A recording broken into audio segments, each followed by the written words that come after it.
Selamat Hari Anak Nasional, Anak Terlindungi, Indonesia Maju. Anak Nasional 2024, Anak Terlindungi, Indonesia Maju. Mari kita ciptakan dunia yang aman dan penuh kasih sayang untuk anak-anak kita. Anak-anak yang terlindungi akan tumbuh menjadi generasi yang kuat, tangguh, penuh percaya diri. Dengan melindungi anak-anak, kita ikut menjadikan Indonesia yang lebih maju dan sejahtera. Hari ini kita merayakan Hari Anak Nasional, sekaligus juga merayakan masa depan bangsa. Mari kita ciptakan lingkungan yang melindungi dan memberikan kebahagiaan kepada anak-anak kita, sehingga anak-anak kita bisa tumbuh sehat secara emosional, fisik, mental, dan juga menjadi anak yang berakhlak dan berintegritas. Anak adalah aset bangsa dan investasi bangsa. Selamat Hari Anak Nasional. Mari kita wujudkan mimpi-mimpi anak-anak Indonesia sekaligus mimpi bangsa Indonesia.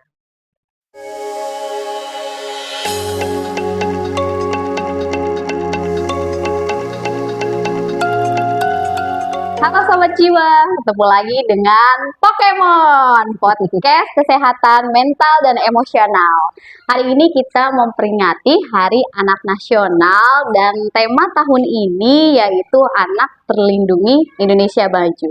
Nah, kita akan menghadirkan kembali seorang ahli di bidangnya yaitu Dr. Susi Yusnadewi, seorang konsultan anak dan remaja di Rumah Sakit Soeharto Herjat.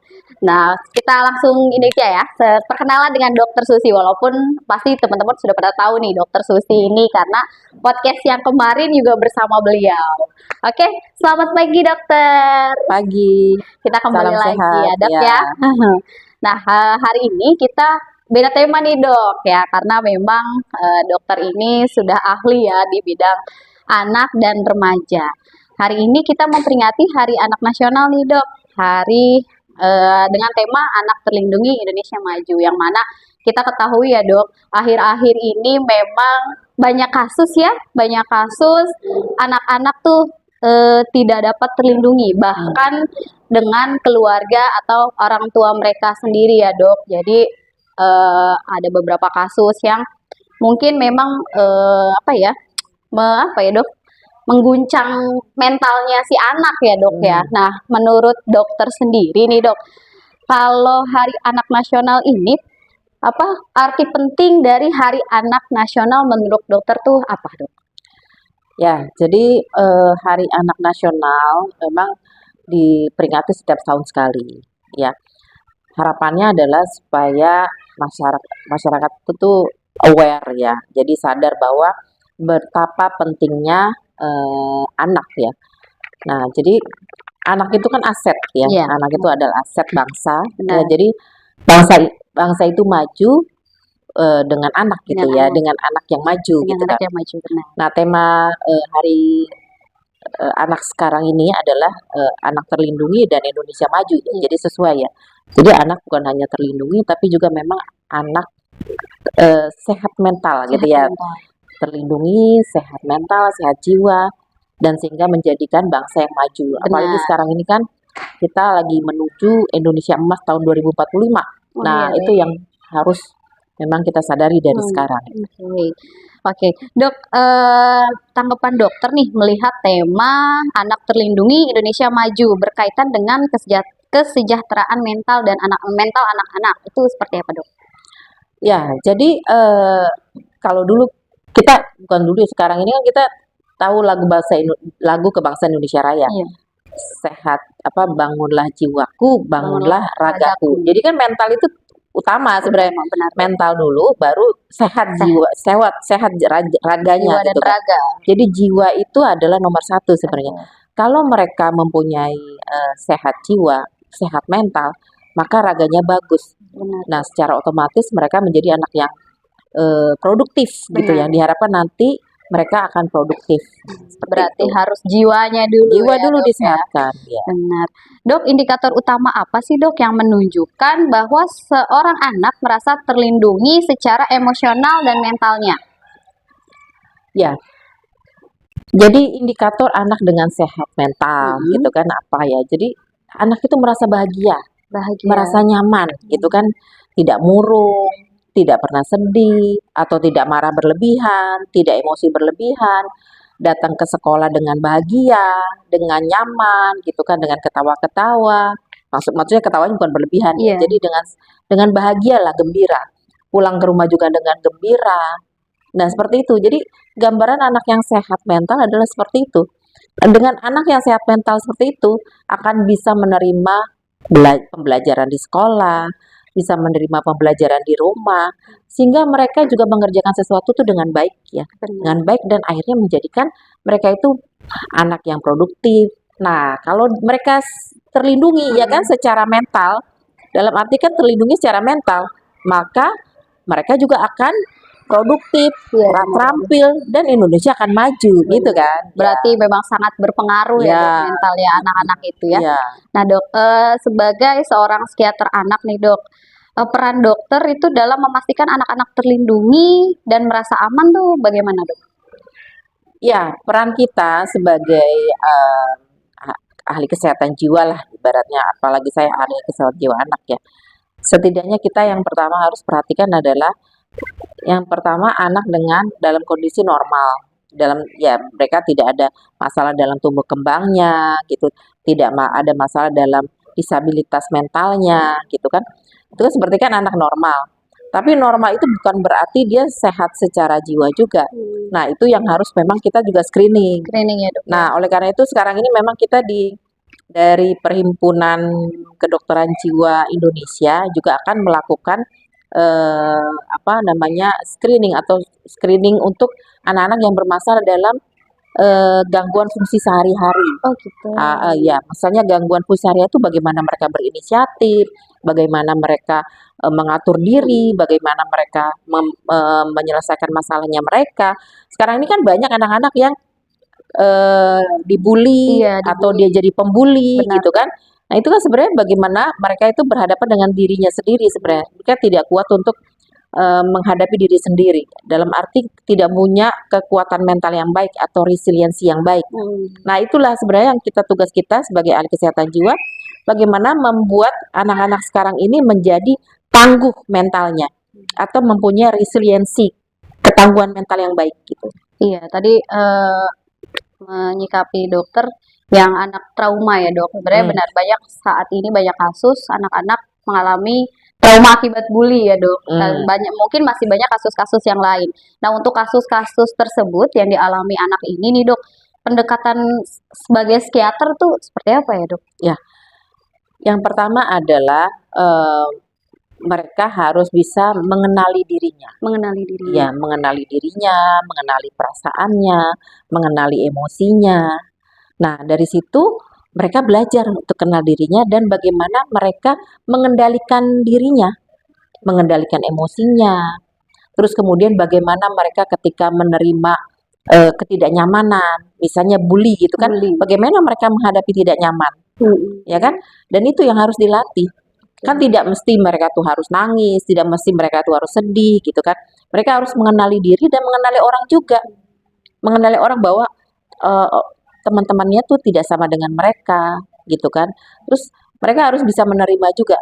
Nah, itu adalah salah satu ciri kesehatan orang yang sehat jiwa kan, menerima diri, menerima kekurangan dari teman-temannya, kekurangan orang lain dan seperti itu kan.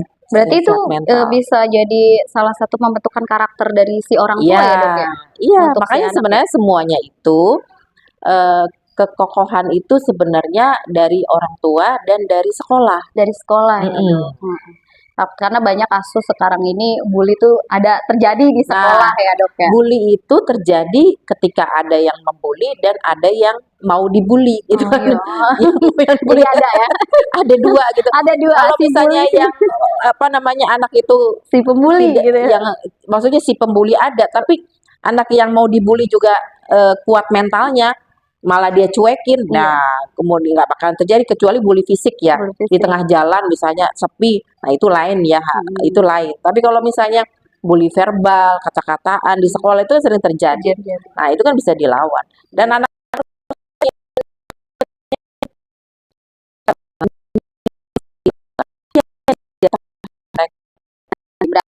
perlahanan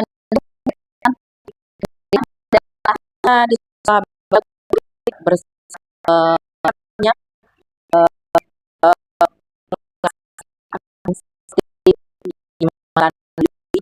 dan anak tipe bully gitu. Dok, ulang diambil belikan dok ya. Oh itu belajar metode hanya untuk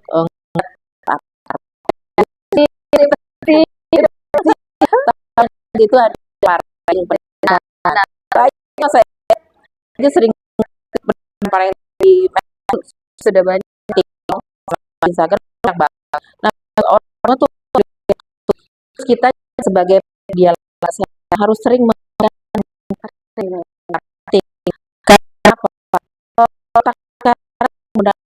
dari tua keluar karena mereka bagian waktu adanya di itu yang penting kita harus lengkapi. Mom, dad, Iya. jangan Dan orang tua itu parenting bukan hanya ibu ya, iya. ayah juga. Ya dok ya. Jadi itu yang paling penting karena sekarang ini apa namanya taunya parenting itu ibu. Iya. Kalau ngambil rapot ibunya, Padahal hanya satu nggak orang deh ikut parenting ibunya. ibunya gitu. biasanya. Padahal apalagi sekarang udah banyak tuh tentang parenting ayah ya. Jadi itu yang harus digalakkan sebenarnya. Harus ada peran ayah juga nih, jangan cuma ibu doang. Ya, malah paling banyak peran ayah. Iya, harusnya peran ayah ya. Karena biar menguatkan karakter ya dok ya katanya pendidikan sebenarnya itu ayah sebenarnya. Benar. Terus dok, sebagai seorang psikiater, tantangan terbesar yang pernah dihadapi dokter dalam memastikan anak-anak terlindungi secara mental? Yang pertama adalah mereka terhindar dari kekerasan. Yang pertama kekerasan pada anak dari orang tuanya. Nah, itu sebenarnya banyak yang tidak disadari oleh orang tua. Jadi mereka merasa bahwa itu adalah pengasuhan. Ya, pola asuh ya. Bahwa menerapkan disiplin seperti itu kan. Ternyata disiplin itu adalah disiplin yang ternyata kekerasan. Oh iya, benar. Misalnya awas ya, kamu tuh nanti kalau itu nggak dikasih jajan ya gitu. Oh itu termasuk kekerasan iya. ya dok? Atau gini. Mengancam ya dok? Iya mengancam misalnya gitu. Kalau guru di sekolah dirinya di depan, gitu kan misalnya itu kekerasan. Jadi itu sebenarnya pola pengasuhan atau misalnya gini kata kasar misalnya, aduh nyesel banget lo dilahirkan, misalnya anaknya nakal banget gitu sampai kayak gitu. Nyesel udah dilahirin gitu. Kayak gitu ngelawan lagi kan, kayak gitu. Ya itu kata-kata yang tidak disadari. Terus dok, untuk kembali lagi nih dok, untuk moms and dad, bagaimana tips dari dokter nih mendidik anak-anak tentang pentingnya perlindungan diri dan kesehatan mentalnya nih dok? Yang pertama adalah itu saya dari dari itu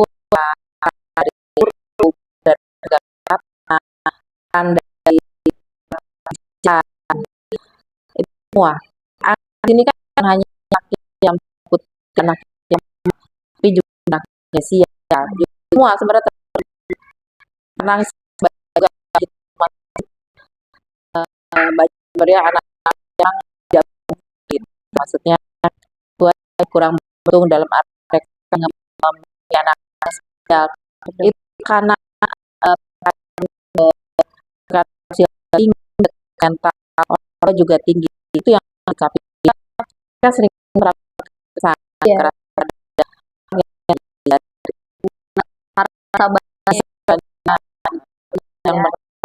orang itu harus beribu sabar langkah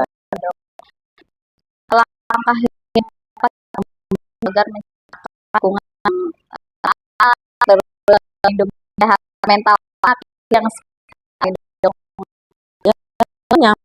tidak menang akademik ya ya cukup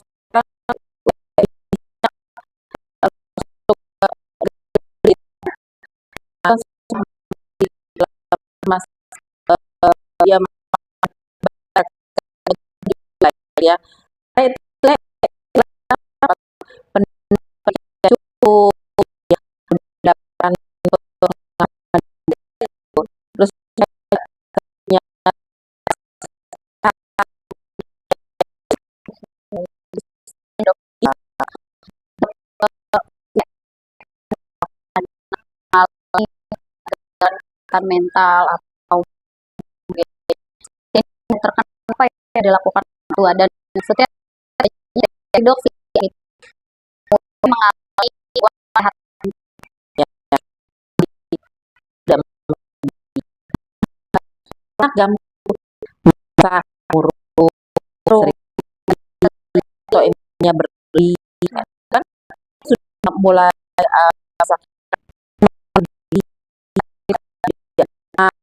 itu kan udah kan ada yang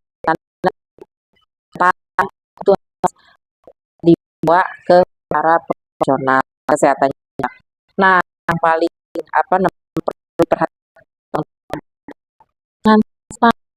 bawa ke mental, jangan salah karena bicara baik dan memperhatikan ini salah kan produk produk kalau di sekolah mereka tidak dapatkan yang pencapaian yang dalam pelajaran dalam mata nanti rumah dalam juga mereka tidak mendapatkan dan terjadi itu akan itu berdampaknya panjang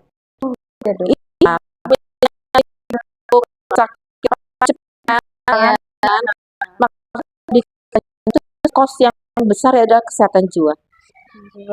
Kalau asuransi di luar negeri untuk kos kesehatan jiwa dia nggak mau cover, nggak mau cover karena begitu sama dengan gigi ya begitu panjang gitu kan. Nah ini kalau kita kan masih di cover BPJS gitu ya. Mudah-mudahan ini menjadi langkah baik ya untuk menangani kesehatan mental yang lebih baik dan anak-anak menjadi produktif. Yang kita harus perhatikan adalah Indonesia di tahun 2045 yang Indonesia Emas itu. Nah, harusnya usia 2045 itu kan sekarang ini mereka usianya 5 sampai 18 tahun. Karena 2045 itu diperkirakan angka usia produktif itu lebih tinggi dibandingkan ya jadi usia antara 24 sampai 35 itu tinggi dibandingkan usia anak dan usia lansia. Nah, itu yang harus diperhatikan sehingga mereka akan kompetitif. Nah, bayangkan kalau misalnya kita tidak menyiapkan anak-anak yang unggul. Benar, Dok. Ya, coba sekarang perhatikan deh. Anak-anak banyak yang stunting gitu kan. Terus kemudian anak yang dengan gangguan mental, ya anak yang dengan ibaratnya kecerdasannya di bawah rata-rata. Ya kan sekarang masih banyak di Indonesia. Terus sekalinya anak normal yang disebut dengan generasi stroberi. Sebentar sedikit nangis gitu kan. Saya tidak ditemani kayak gitu kan, maksudnya tangis. Jadi ibaratnya rapuh. Yang disebut dengan generasi stroberi kan kayak gitu. Dipencet sedikit dia kan udah rapuh. Nah, coba nggak bayangin, bisa nggak kita dengan anak yang sekarang tipenya seperti itu yang bermasalah di dalam yang disabilitas, terus kemudian dalam mental dan intelektual, terus yang bagus juga masalahnya. Berarti kalau kayak gitu peran siapa nih, Dok? Peran orang tuanya ya? Peran orang tua, peran untuk guru, pembentukan karakter itu peran ya? semua sebenarnya. Ya? Peran kebijakan bahwa hari ini adalah hari yang mengingatkan kita bahwa masa depan Indonesia itu tergantung pada anak-anak yang sekarang ini. Benar sekali. Nah, itu yang penting yang harus menjadi garis bawah. Oke, Dok. Wah, nih seru banget ya, Dok. Sebenarnya kalau kita berbicara tentang anak sih bahasanya panjang ya, teman-teman. Terus nanti juga sebenarnya Dokter Susi ini juga psikiater anak yang biasanya merujuk ya, Dok. Kayak misalkan membutuhkan terapi apa gitu ya, Dok ya. Nanti kita akan selanjutnya kita akan tur ke ruang instalasi anak dan remaja. Nah, Dok, sekalian aja kita bahas ya, Dok ya. Nah, Dok, di instalasi anak dan remaja itu kan ada terapis yang berlisensi, yaitu terapi wicara, lalu okupasi terapi, tim profesional. Nah, Dok, nah untuk terapi wicara ini nih, Dok, terapi wicara ini apa sih, Dok? Terapi wicara, okupasi terapi, dan fisioterapi ya. Jadi di instalasi lengkapnya disebut instalasi psikiatri anak dan remaja. Nah, kita terdiri dari beberapa unit ya. Ada rawat jalan. Jadi rawat jalan ada rawan. Nah, di rawan integrasi kita profesional yang satu. Jadi ada anak, kemudian juga ada anak, kemudian ada ya, dia terapis dan rawat. Terapis ini juga berintegrasi.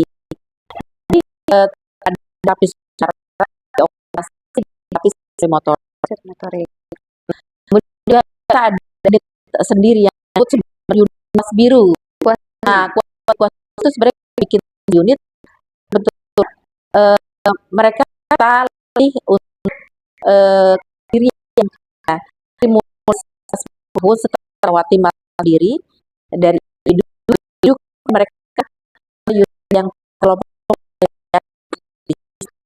mereka akan belajar untuk meningkatkan skill, terus kemudian meningkatkan kognisi mereka, dan kemudian nanti kita lepas setelah umur 19 tahun untuk ke dewasa. Nah, kita di situ mendidik mereka untuk mengoptimalkan minat bakatnya.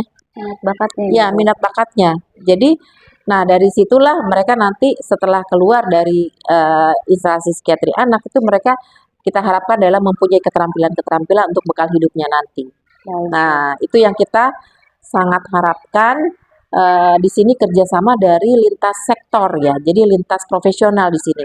Di situ ada perawat, ada peksos, ya pekerja sosial, ada para terapis. Jadi melakukan assessment apa yang kurang dari anak ini. Dan kemudian kita juga dibantu oleh volunteer ya, yang untuk peminatan mereka. Wah. Teman-teman pasti bertanya-tanya nih, seperti apa nih ruangannya ya Dok ya. Dok. Nanti daycare juga lihat ya. Iya, siap Dok, kita lihat ya.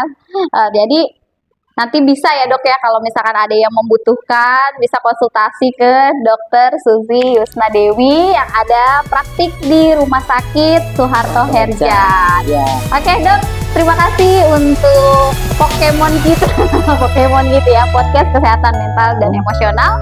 Kita akan kembali lagi untuk podcast selanjutnya dengan tema yang berbeda. Kita dadah dulu Dok. Dadah. Ya, Assalamualaikum. Salah.